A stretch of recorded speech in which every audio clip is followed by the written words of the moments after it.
बच्चे थे जिन्होंने ये साफ तौर पर खुद कहा है कि जई से ये गलती हुई है। तो गलती कैसे हुई? रेरा अगर बना था तो उसमें सभी की समस्याओं को सुलझाना था। लगातार ये निवासी परेशान हैं और 2 महीने बाद इन्हें ये पता चला है कि साइट में पूल और क्लब बना हुआ है।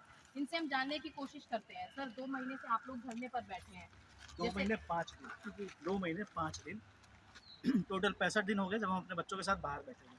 पिछले बार जब अथॉरिटी में मीटिंग हुई थी, ओएचडी साहब ने ये कहा था कि आपकी बात को सुन ली जाएगी और कई सारे ऑडिट का उन्होंने भरोसा दिया था। 7 तारीख को कल तक का उन्होंने टाइम मांगा था कि ये प्लान उन्हें दे देंगे। जो प्लान उन्हें देना है वो आप देख रहे हैं, ये हमारा स्विमिंग पूल है जहाँ हम बैठे हैं, ये हमारा तरन ताल है और ये देख लीजिए ये हमारा क्लब है। इस क्लब की तरफ देख लीजिए, थोड़ा दिखाइए। इस क्लब में हमारे बच्चे खेलते हुए दिखेंगे, ऐसा उन्होंने हमें बताया है। अब अथॉरिटी, रेरा, बिल्डर सारे मिले हुए। जी, बिल्कुल देखिए और भी लोग हैं। सर, स्विमिंग पूल दिखाया गया है, क्लब दिखाया गया है और भी बहुत सारी चीज़ें होंगी। मैं आपसे जानना चाहूँगी और वो कौन-सी चीज़ें जिन लोगों से आप जिन चीज़ों से आप परेशान हैं? तो मैडम पहले भी हमारी बातचीत हुई। आप थैंक यू कि आप कई बार इस चीज़ को कवरेज कर रही हैं बहुत हाई लेवल पे।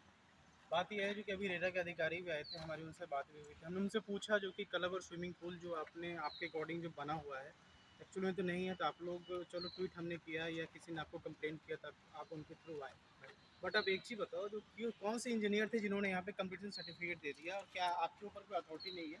रेरा जब बनी थी, जो इंडिविजुअल बॉडी थी जो सरकार और अथॉरिटी के बीच में काम कर रही थी, लोगों को उस पर काफ़ी विश्वास था, वो ऑनेस्ट बॉडी कही जाती थी। और इनके अकॉर्डिंग जो है हमने 30,000 केस को सुलझा दिया है। क्या 30,000 में ये केस भी था?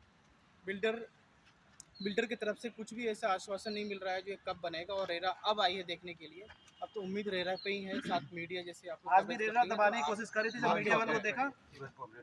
जी देखिए, यहाँ पर लगातार बायर्स परेशान है। अगर आप तस्वीरों में देखेंगे तो गंदगी यहाँ पर फैली है, बदबू आती है, पूरा मलबा यहाँ पर पड़ा है। किस तरीके से आप देखेंगे तो ये पूरा एरिया उसी का था। तो आखिर ये निवासी जाए कहाँ? क्योंकि लगातार ये लोग सब चीज़ों का मेंटेनेंस भी दे रहे हैं। बिल्डर जो है पूरी अपनी मनमानी कर रहा है, लगातार बायर्स